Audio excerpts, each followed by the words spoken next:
Hi everyone, thank you for joining us today in our Tech Talk. Today we are going to talk about big data. Big data is a hot topic right now. A lot of people are interested in knowing what it is. I mean, obviously we know data, and from the name big data, we can kind of have an idea that we're talking about lots and lots of data. But it's not just as simple as that. It has a big area with many sections, and all of them are very interesting and very powerful if you know what it is that you're dealing with. So yeah, very excited to talk about big data today. Amit, thank you for coming up with this topic. And yeah, you have some experience and you've worked with big data as well. So I think what we're going to talk about today will help the audience a lot and help them understand and how to best utilize this power of data. Yes, Rinat, thank you so much for the introduction. As you said, big data is quite important, quite relevant as well. With the advent of internet, we are now communicating far more information than was previously possible. So when we were growing up, there was hardly any internet, at least not in India or maybe in Bangladesh as well. And there's no way to communicate with people and talk to them. But now with the advent of internet, with lots of websites and lots of services, we are actually, and smartphones, let's not forget smartphones, we are consuming a lot of information, but we are also creating a lot of information or data, as they call it. When did you access a website? What website did you access? What was the time of login, etc., etc. And this information is being stored by a lot of companies. Now imagine a company like Facebook who has to store every single like of every single person on their platform. And Yes. imagine there are like 1 billion people on Facebook and 1 billion people liking every few seconds some post. That generates about 2 billion likes every single day. And now they have to store all that like forever. Yeah. So and that's the I mean introduction I wanted to give about data and big, as in why big data has come and why is it so relevant today. Yes, absolutely. Yeah, I mean, from your example, it's easy to see how quickly and exponentially the amount of data can grow. Even if you're not Facebook, even if you're like just a like a average company with a few thousand customers with but they will have a lot of fields of customer data, and then it just very quickly goes like exponentially, like a massive becomes massive data. And also, if it's not just about customer data. That you could be collecting data from various sources. If you, for example, just collecting number automatic number plate registration, for example, you're reading all the number plates of a car, is all the cars that are going past a certain point in road. Very quickly you will end up having all the cars and car model, make and model, and all of the details related to the registration. And very quickly a data source can generate a large number of data. And how to manage those data, how to collect them, how to manage them, how to create analytics and insights from them, and then use them in a way that will help you make long-term decisions, or direct you towards a certain path, in your business, or whatever decision you're trying to make. So yeah, it is a very powerful tool to make progress in whatever that you're doing. So yeah, definitely worth finding out more and how it works. Yes, and as you gave this example, we have to think about the other aspects and applications, and we'll talk about it once we go. But let's start with the word big and data. So when people talk about data, and if our viewers and listeners have been listening to us or watching us for a couple of weeks now, we also talked about databases. So we have different types of data like structured data, semi-structured data, unstructured data, and and we collect them and store it in databases. And those databases can be ranging from, say, a few kilobytes, megabytes, gigabytes to petabytes, exobytes.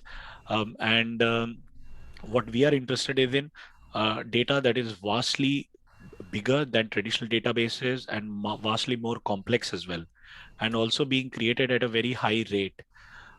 So the data that we are talking about is nothing but information about something, or it could be a sensor, say the the sensor in a car that's Mm-hmm. collecting tire pressure, Yes. the sensor in your house, the thermostat that's measuring temperature constantly. Mm-hmm. So it could be those data that's just there, it exists, and we are not doing anything with it. But if we collect it, do some analysis, and see based on what time of the day and how frequently I ride my car, does the data affect my mileage or Mm-hmm. my energy consumption, then I can do some prediction. And that's where big data is quite important.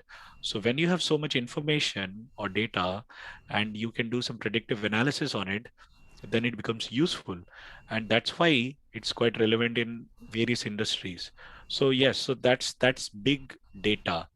Huge amounts of data, vastly complex, being generated at a very high rate, and being stored.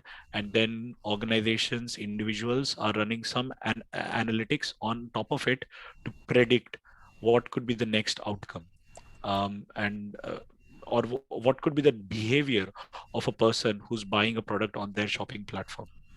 Yes, yes, absolutely. I mean, I think I was watching a video recently where they were saying that the information age is now over. Now we've kind of started into this new age where we have information. It's not about having the information. We have too much information.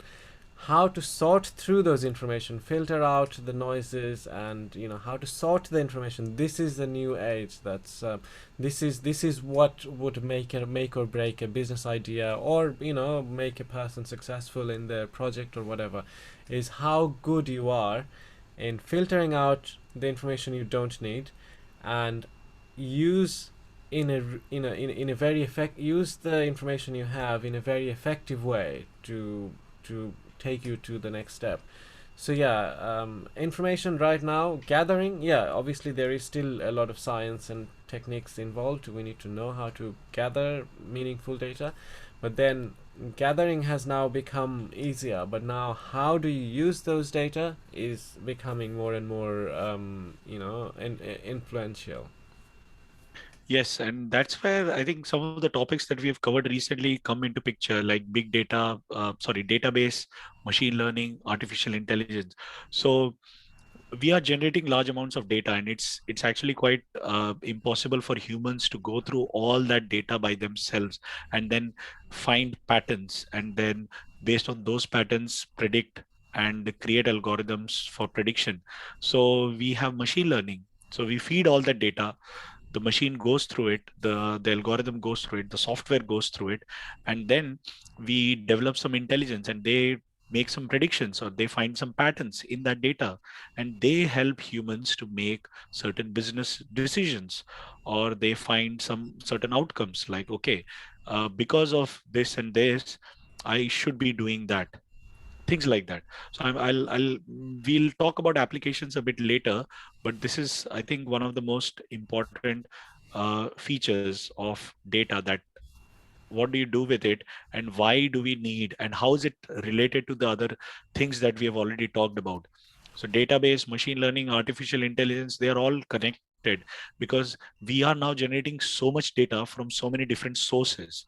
So the sources, I mean, if we talk about just sources, it's websites that we visit, it's services that we consume, like I mean, shopping online, using our bank Mm-hmm. online, then accessing any other government services. So we consume that service, and we produce some information that has to be stored.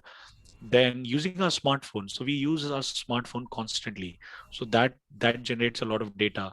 battery usage, the Wi-Fi usage, the data usage, many other things. How many times you've connected to a particular app, how many times hours you've played a game, etc. Then you have Internet of Things. So we spoke about Internet of Things a couple of weeks back, where we have, say, a Google smart device, a Google Home device in our home, Alexa, and that's collecting information, and that's being sent to Amazon and Google for prediction. So now we have different sources, different types of data being collected constantly every few seconds, and that's being stored. So that's why it's so important that we collect the data, but also do some analysis using machine learning and AI and make some predictions. Yes, absolutely. I mean, what you said is, how everything is connected. And how everything sort of connected to each other. The glue that's holding everything in the middle, I think, is big data, because um, all of these new technological, the cutting edge technologies, or new innovations like artificial intelligence, and then Internet of Things that we talked about, all of these things are somehow connected to having or analyzing or outputting from big data. For example, Internet of Things, there are many devices that are all connected to Internet, and all of them collects data. So those are really good data mining devices, data mining tools. As you gave an example of, something is collecting your tire pressure every second of every day whenever you're driving. So that's data being collected.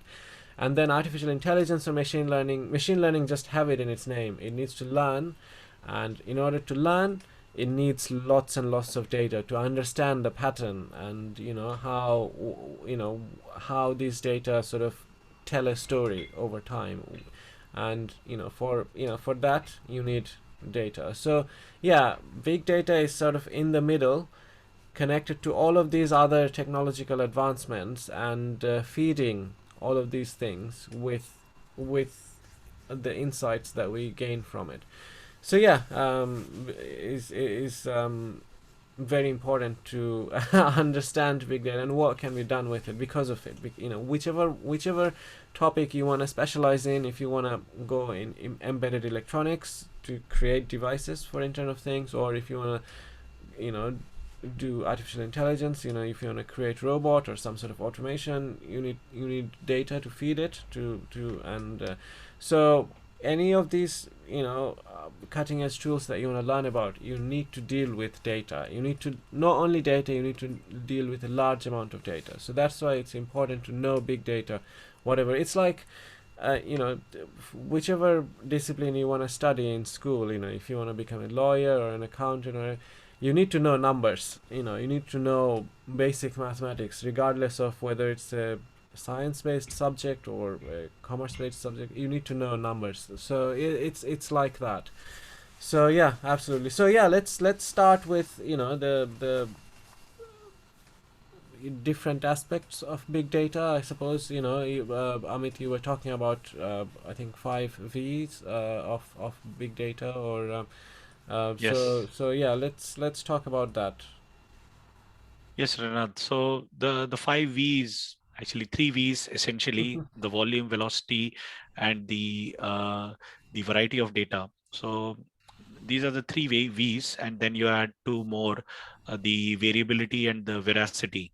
So what it means actually. So when data is being generated, we have to look at the volume of data that is being generated. So that's the first V. How much data is being generated? What's the size of the data? So as I mentioned, the Facebook like, and I told you that okay, 1 billion people on the platform, every person liking if you post, how much volume of data is being created. So you need to worry about that aspect. So that's the first V. The second V is the velocity. So how frequently is the data coming? So we know, okay, it will be this big volume, but is it coming once every 2 days, once every 3 days, or is it coming every second, every few minutes, every few hours? How frequently is the data coming, and what's the speed in which it is coming? So in the streaming data, so YouTube streaming, huge amounts of data that we are streaming. Netflix, huge amounts of videos that we are watching constantly. So how frequently is that data being generated? So velocity is important. Then the variety, what kind of data? Is it structured, semi-structured, unstructured? Structured as in like a database. Do we have tables with rows and columns, etc.? And can we categorize them? Or unstructured, like emails? We don't know what it is. We don't know what will come. Semi-structured, we know like the metadata. So we know, okay, this information has this metadata. So like a WhatsApp message, end-to-end encryption. People say that you cannot read the messages that I and you send to each other. Yes, but we know when the message was sent, who sent the message, what time did you receive it, what time did you open it, and which device was used to send the message, what was the date on which the message was sent. Yes. So even if we don't know the message, we know so many different aspects of that one single thing. So, and maybe we'll talk about this recent controversy related to WhatsApp on what actually data is being collected. But Yeah. yes, so that's the variety of data. The variability, focuses on um, whether it's coming in batches. So it deals, it's similar to velocity, but velocity is constant. So variability is like acceleration.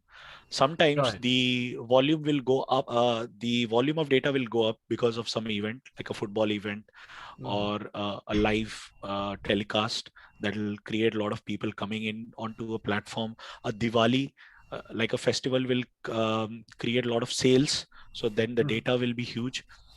Christmas sales, Black Friday, the sales will suddenly increase. So you'll have a lot of data coming in. So that's the variability. And the veracity, quality. Can you trust the data that is coming? Is the data trustworthy? I mean, of course, we are getting tire pressure, the sensor example that I gave. But how reliable is that data? I mean, is my sensor actually collecting the accurate information? So the Yeah. accuracy of the data that is being collected. So all this put together, you have these 5 V's, and that gives you a good understanding of the different types of data. Of course, there are different algorithms. There is statistical analysis. So we'll not go into that. So that's data science. So the science of performing certain analysis, statistical analysis, to find out, okay, what it actually means. But of course, we're not talking about that. We are just talking about the different dimensions of the data that is coming in. And this is just a fundamental example of what what we need to know about big data. Right, right, right. Okay. Yeah, no, that's good way of looking at different all different aspects of these big data. I mean, being able to identify all of these different things, velocity, volume, all of these things, that gives us a good understanding of what we're dealing with, because just because it's big, from the name, it's so large. A lot of the times we kind of feel overwhelmed that, oh, what are we going to do with all of this information? But yeah, if we try to categorize them in these ways, that would be the first step, like so it's like gulpable, consumable chunks of you know of the this very vast amount. So yeah, I mean, that just makes it not overwhelming anymore. We kind of can handle it, and then we can start using the data from after we kind of looked at made the data a bit more structured, for what we however we want to apply it. So yeah, I mean, that's good to know. And obviously the next thing I'm curious about is all the ways we can apply this data to help us. I mean, what are the different applications that we can use big data in? So I mean, you mentioned now resilient, right? So performance of a website, performance of any service, performance of a device. Mm-hmm. So when such volume of data is coming, where are we storing it? And are we storing it on the device on which the data is being collected? Are we sending it to a server on which the data is being collected and analyzed? How are we doing it? And if we have to collect all this information, what happens to our website if suddenly there's a huge amount of people logging into a website to buy a product, say on a Black Friday sale or a Cyber Monday, Christmas, Diwali holiday, then what happens to the amount of information that we are collecting? Because of course we are collecting all that information, but it's putting a load. So it has to be resilient, it has to perform, it has to handle the load. So, and based on that, we design our systems. So one of the application is banking. Every Hmm. time we go to a bank, we do a credit or a debit. Yes. And now we are doing it more and more online. So we send some money or we receive some money. We Mm. make a payment or we receive a payment from someone. And that amount of information, say for one person over a period of time, including their bank statements, and if they have credit cards, multiple products, how that information stores and how we use that information to sell them more. So in banking, they have current accounts, they have saving account, they have ISAs, especially in UK, and they also have credit cards and loans. Now, all these products, they have to sell and they have to come up with an interest rate and they have to come up with new products every now and then. But how do they come up with these new products? They come up with these new products based on how what we use, based on the information that we give them. Like, okay, if during a particular period the number of loans, say home loans, increase, so they know during this period the number of home loans will increase. So if we get a good rate, because if it's increasing for our bank, it would increase for all the other banks as well, because we are part of the same economy. Yeah. So if that type of loan increases during a particular period, then we can safely predict that, okay, we need to give some discounts, some offers, so we can attract people to our platform, our bank, instead of going to other banks. Things like that. Mobile phone company. I mean, when I was working for TCS, we worked for clients like Vodafone, 3UK, etc. And the SIM plans that you see or the contract plans that you see, that comes from the data that we give. How do we consume Hmm. data? How many phone calls we make? How many SMSs do we send? Based on that information, they collect all this information and then they decide, okay, because people are using the mobile phone plan like this, I think we should Hmm. come up with a new data plan which increases more usage or makes it more sticky, because in UK it's easy. We change providers. It's very simple. We can change a provider to another provider very quickly. Hmm. So if we have a very captivating plan and enticing plan, then new users will come to our platform. So they use data in that way. And there are many other applications. I Yeah, mean, yeah. I'm sure you can also think of some. To be honest, one of the application that really entices me, I get really excited about is analytics, and big data is another way of getting insights on anything that we're trying to understand. For example, we host our podcast, and I was looking at the analytics of our podcast. So for example, if one episode have, say for example, 10,000 views and the other one has 20,000, and maybe a popular one has 50,000.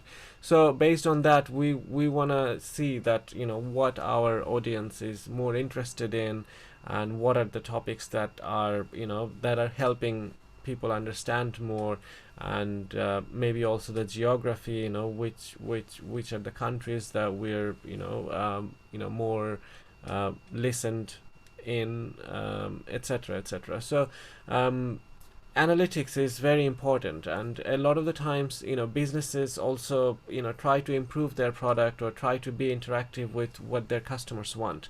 And for example, in our case, we try to be helpful. We try to understand what our viewers and listeners are more interested in, and we could ask people for feedback and what they think. Of course, that is a really good way of finding this information out.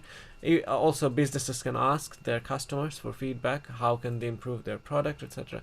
But then there is one very important caveat, so which is that you're only getting the feedback from people who actually taken their time to give you feedback. You can't get feedback from everyone. We are kind of relying on the kind customer, or relying on our audiences to actually take the time and communicate with us and tell us what they think. And even then, it's only from them who have emailed us, or who the customers who have taken the time to tell the business that, okay, these are the feedback. And that may not be a representation of the whole customer base. And also, when we get communication from our audiences, it may not be a representation for everyone. So big data helps understand an overall view of everything that's going on, and gather insights from that. So while getting direct feedback is really useful, and we definitely always do take that into account, but out of 10,000, 50,000 listeners, how do we we could look at what they're more interested in, which topic was had the most views and had the most interaction, etc. And then we could maybe realize that, okay, this is what our audience are more interested in, and we could pick relevant topics that way. So yeah, I mean, analytics is very powerful, to make business decisions, to make the next step decisions based on that. So I really like how big data helps us gather insights from the overall, give us a big picture, rather than having like a small cross section of information. So that I think is a really good, powerful application of big data. Yes, absolutely. And I think you hit the nail, because a lot of people, when they do surveys, we have this survey. So one survey found that if you do this, then this will happen. Or one survey found that if you eat a lot of meat, you'll get cancer. Or one survey found that if you drink a lot of cow's milk, then you'll get lactose intolerant. I mean, etc. Or one survey found that the Democrats in US will win because we found 1,000 people. But what people miss is it's a sample. So what's the sampling size? Mm-hmm. So the sampling size is quite important. With big data, you're collecting everything. You're not sampling, you're just collecting everything. Whatever information is coming, you're just collecting everything. You're not Mm-hmm. saying that, okay, I'll collect information from one person or this person or that person, or one Yeah. service or this service. I'm collecting everything that can come, and then I'll run my analysis. So that's more accurate. So you hit the nail rightly there, because I agree. Whenever people talk about a survey, I like, okay, what was the number of people that they actually used for this survey? If they used Yes. 1,000 people and predicting about, say, the population of UK, which is 66 million, to Yeah. predict their behavior, then I think they're stupid, because, I mean, Yeah. pardon me, but I think you need a much bigger sample size to predict the whole population. But of course, statistics play an important role, because, and that's why you need to do statistical analysis, because statistics say that on an average, people will tend to do the same things in a certain region, or of a certain age, or a certain demographic, or a certain ethnicity. And that's how they try to reduce the sample size, so that they don't have to collect all the Yes. information. I mean, there are benefits to reducing sample size, but at one point you have to be clear about. At one point, it starts becoming irrelevant. If you make Yes. the cross section too small, then it's not an accurate. It's not an accurate representation of the overall population, which is completely pointless after that. So rightly you said that is quite stupid. I mean, I couldn't agree with you more. The sample size is it.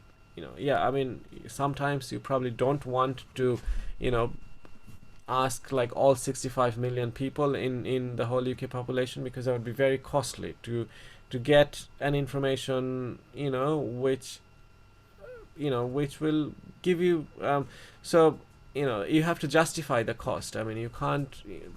So yeah, I mean, if you were to True. get 10% of the overall population, maybe that would be a. It also depends on exactly what you're trying to achieve with that information. If it is a life and death kind of scenario, if you're whatever decision you make out of that is gonna have a major impact on people's lives, then you probably want to increase your you know like a sample size. But if it is not very relevant, but cost is a factor, then you probably don't have to bother that much. An interesting example is right now we are in a pandemic.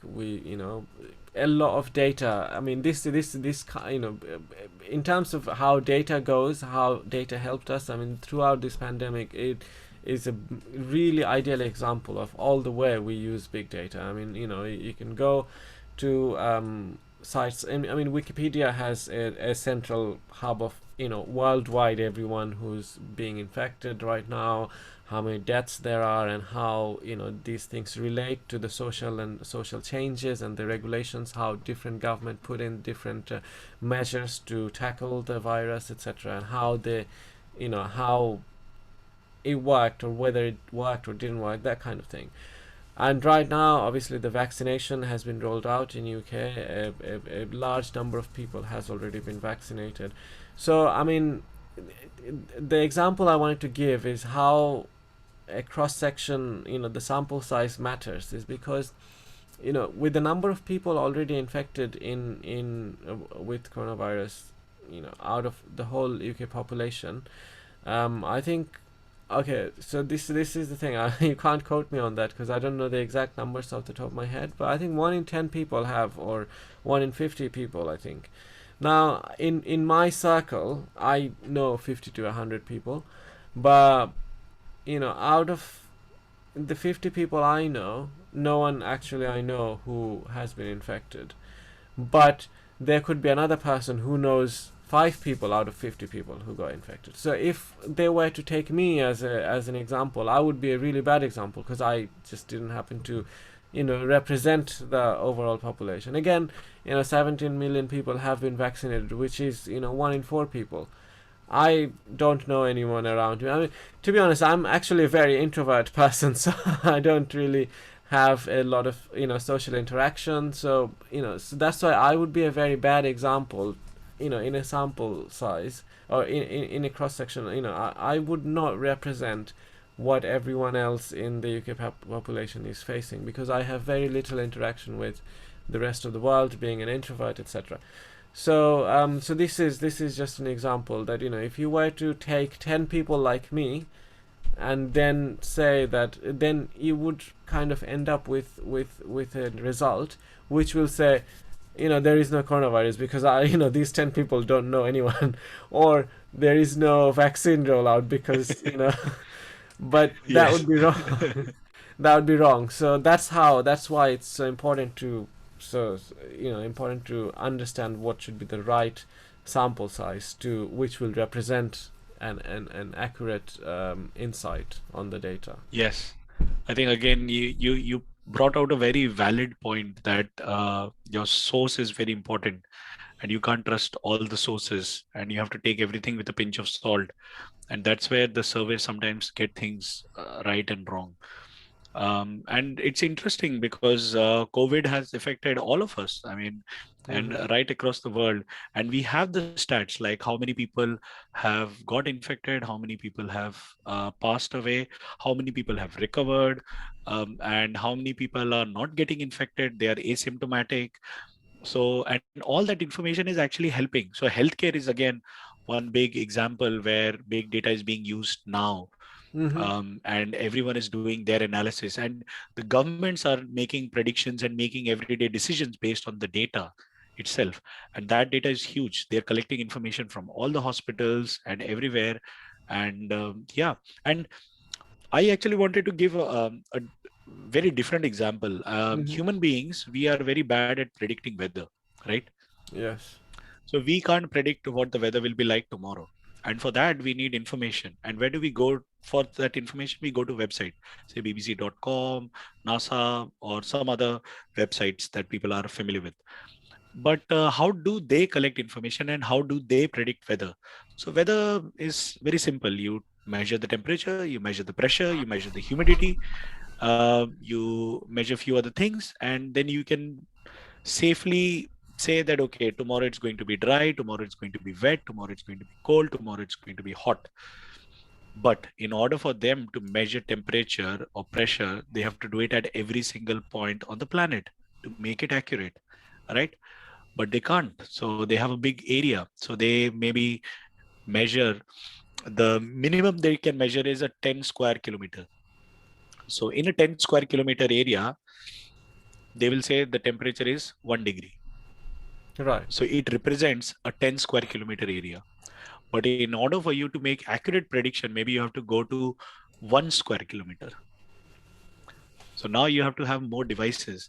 And that's where the data is important. The more data that you have about a certain thing or a phenomena or a service or object, the more accurately you can make predictions. So, Yes. and that's why people like companies like Amazon, Facebook, Google, they are driven by data, and they are Absolutely. collecting data constantly, Yes. I because the mean, more they have, the more accurately they can predict the weather. yeah, weather or So anything, instead of a forecast 10, anything. Yeah. exactly. So that's the thing, because if in order for us to predict whether there will be a cyclone or not, we need to know accurately what the pressure, temperature, and humidity is on every single point in that region. Then it's accurate. Otherwise, it's very difficult.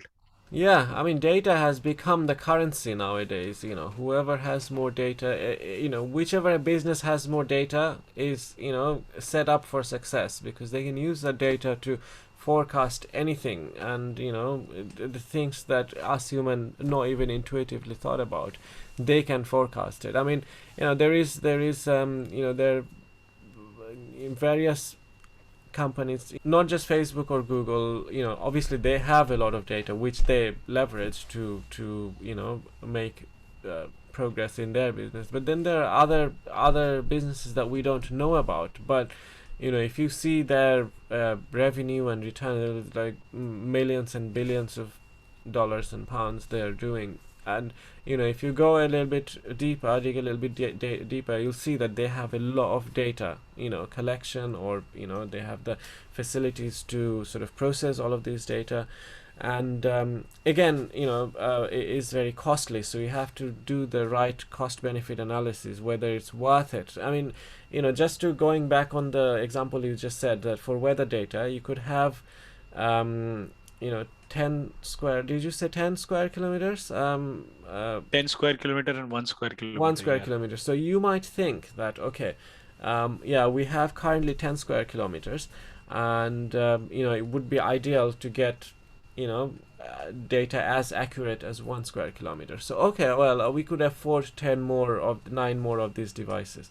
But that's where you'll be wrong, because you need 99 more devices to go from 10 square kilometer to 1 square kilometer. Because you're thinking, oh, it's 10 and we just need one. But no, square kilometers obviously work in a way that, if you want 1 square kilometer accuracy, you would need 100 of those devices that will cover Yes. the whole 10 square kilometer. So definitely there is a cost implication. So yeah, that's why there is such a big difference. And yeah, data is definitely a currency for future. Yeah, and we live in the UK and we have free NHS service. So Mm. that's the National Health Service for people who don't know. And we get free healthcare services from the government of UK, irrespective of whether you're a citizen or not.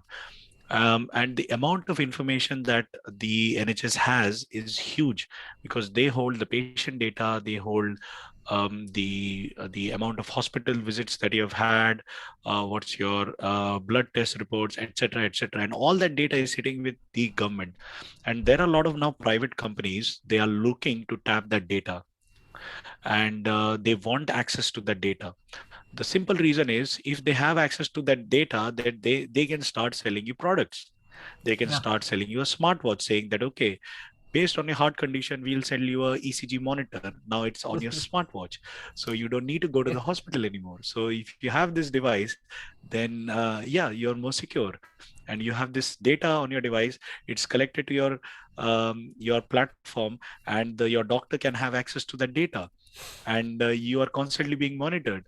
Or I can sell you a blood pressure monitor because your blood pressure is quite high, or a glucose monitor because, sorry, insulin monitor because you are diabetic. And now you can start selling products based on data. and that's why a lot of companies, they want access to this data. And in US, private healthcare is private, so companies already have access to a lot of information, and that's why you have Apple coming up and a lot of other smartwatches now coming up with options of measuring your oxygen level, your heart rate, your ECG, etc., etc. You just using a smart device. They are collecting that information, and using that information, they'll sell you more products.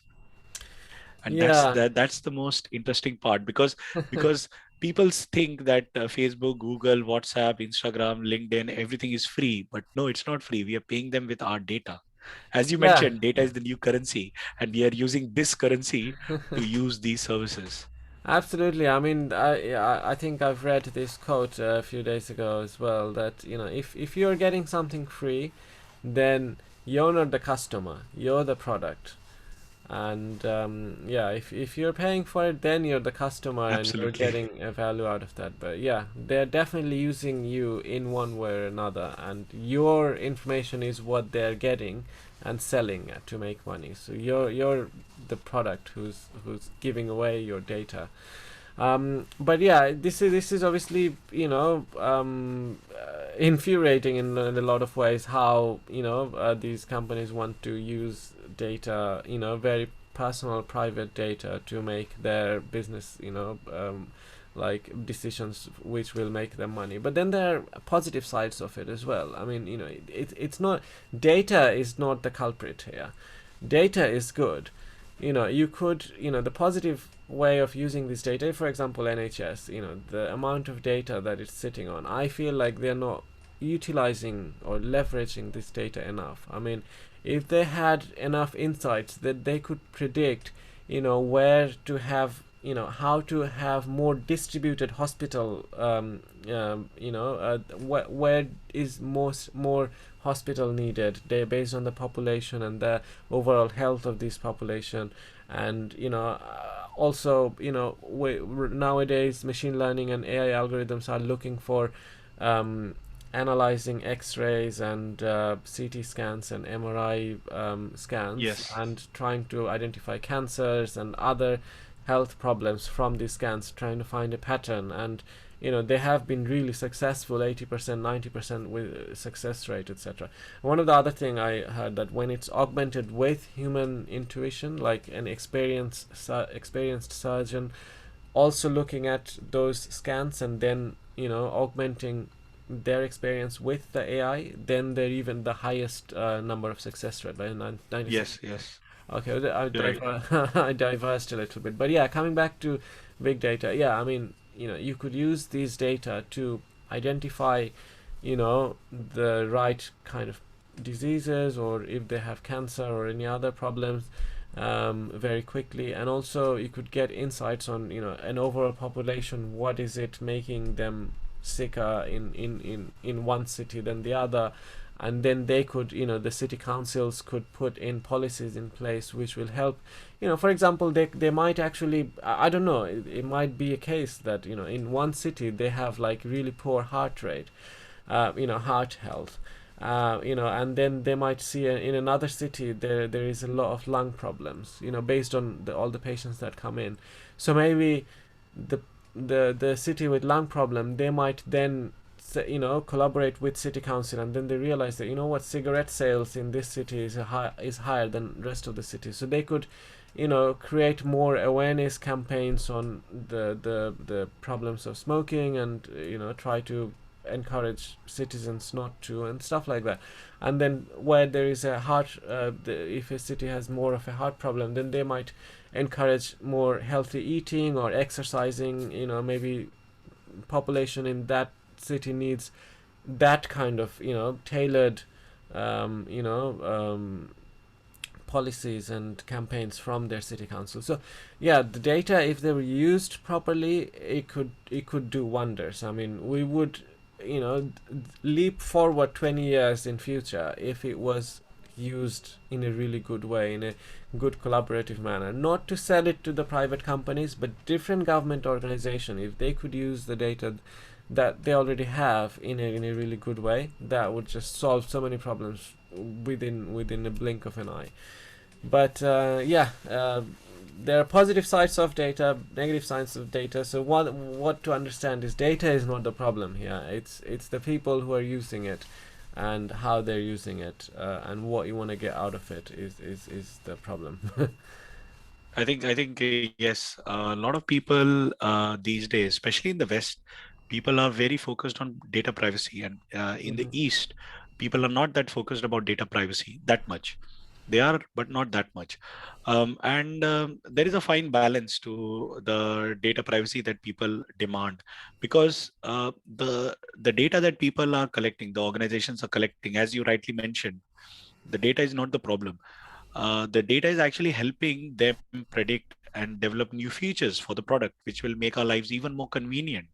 Mhm. But what happens is that that data is actually used to sell advertisements that are then shown to you through those platforms for making the company's money. Now that's the negative side of how they are using it, but the plus side is that they are using that data to develop new features to deliver to you. So Google Maps might be just good as it is, but because it has a social aspect now, because of the way we are using it, has traffic information based on how we have used it over the last couple of years, decades, it has now improved massively. So we can see restaurant reviews, we can see the time it will take to travel to a particular location by car, bus, train, ship, cycle, motorcycle, etc. So and they would not have been able to deliver those features if they had not used the data which the people are using. So of course it is very important how companies use this data, because I think in a capitalist system, it's not in the interest of people to provide too much value without actually generating a lot of wealth. So if I'm not generating a lot of wealth by providing the value that I'm providing, then I don't want to invest in it. Yeah. That's the That's true. That's true. But yeah, I mean, with big data, used properly, efficiently, it can generate a lot of value. It just because it falls into the IT or technical topic. That's why a lot of people are initially scared that, okay, this is something that is beyond my comprehension, or it's difficult to understand, etc., etc. So how do I make sure that it's in control? And that's why people don't want to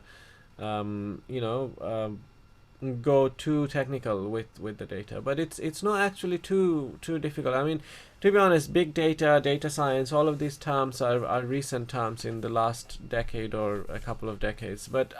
essentially, the importance of data and mathematical calculation has been around for centuries. It is, before we used to call it statistics.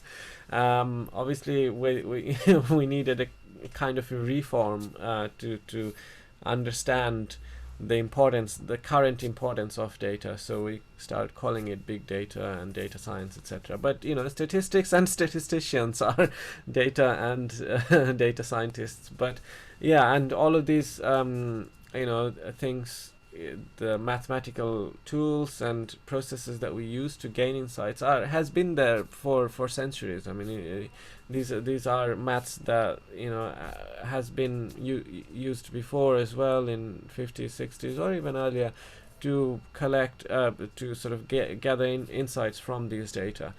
I mean, obviously we've improved massively, from that time period. But yeah, I mean, it's not out of bounds for everyone. It is actually easy to understand. It's not too difficult, and being more proactive on how to utilize this data would actually take us forward a lot.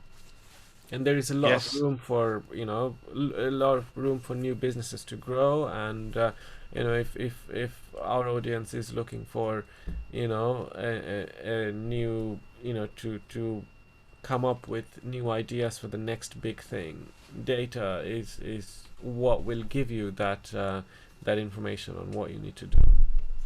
indeed, indeed. And I heard, I think Dan Ariely, he's a very famous Yes, I author, know him. and he's Dan Ariely, yeah. Mm. So he had mentioned that if you want to get a job that you think will be more secure in the next decade, then learn statistics. Yes. And he was bang on, because with all the products and services that we use, we'll always create some data. And if you can Mm. understand the data, do some statistical analysis, and make some predictions out of it, then you will be always in demand. Absolutely. So statistics, a mathematical subject, which has been there, as you rightly mentioned, for so many centuries, but it's Yeah. coming into picture now because of the internet and the way that everything is connected, and the amount of information, digital information. Earlier, the information that we collected was mostly analog. Now it's all digital. And because of the advent of the digital revolution, we have now created, I think I was reading somewhere that in the last 2 years, we have created data that have not been created in the last 10 years, or like a decade. Mm-hmm. So Yes. the amount of data that we create every day is maybe twice or thrice that we have created in the last decade or so. Yeah, yeah, it's interesting. Yeah, yeah, it just ties in with what I was saying. The generation of data is a lot easier now. It's more important to be able to know and understand which ones, sort through all of these big data, and get the data that is helpful for you. Yeah, um, that's That's it, I think, Rinat. So thank you so much. I don't have anything else to share. I think it was a good conversation, and I think yeah. over the last couple of weeks, we have covered and connected all the topics, right from Internet of Things, virtual reality, artificial intelligence, big data, database, everything, and they are all connected because we are Mhm. all part of this whole digital world where these terms are being constantly used. Absolutely, yeah, yeah. Not much more to add, but it was a good conversation, and yeah, hopefully the audience have found some value from this, and yeah, again, I'll just urge, even if you don't want to get a degree in data science, it's not too difficult to know the basics, and from there you could use that knowledge to do other cool things. There are a lot of sort of really helpful free tutorials on data available on the internet. Definitely, maybe sign up for one or two. Just let it run in your background, if nothing else, and then even that will give you some interesting knowledge on this. Yes, and we will also share some links in our video so that people can have access to the information. And maybe we'll mention some tools as well that can be used to do some analysis on the data. So we need to understand the basics. Mm. What data are we collecting? Where are we storing it? How frequently are we collecting it? Mm-hmm. um, how do we access the data that is being stored? Do we Mm-hmm. need to format the data that is being stored, because we have collected so much information that we might have to do some formatting, some cleansing. We need to Mm-hmm. get rid of some junk data. And then what kind of analysis we can do using the tools that we have. And once you have this picture, basic understanding of how to approach it, then I think it becomes less overwhelming, and then you can enter into this world quite confidently. So, thank you again for listening. Thank you again for watching. And please let us know if you like the topics that we are selecting, and if you like this interaction, the tech talk with me and Rinat. And please suggest any topics. And if you are interested in coming as a guest, then please do let us know, and we will be more than happy to invite you and then have a conversation with you. So thank you so much again for listening, and we hope you continue sharing and listening to our talks, and hope to catch you next time. Yes, yes. Thank you very much, guys. See you again next time.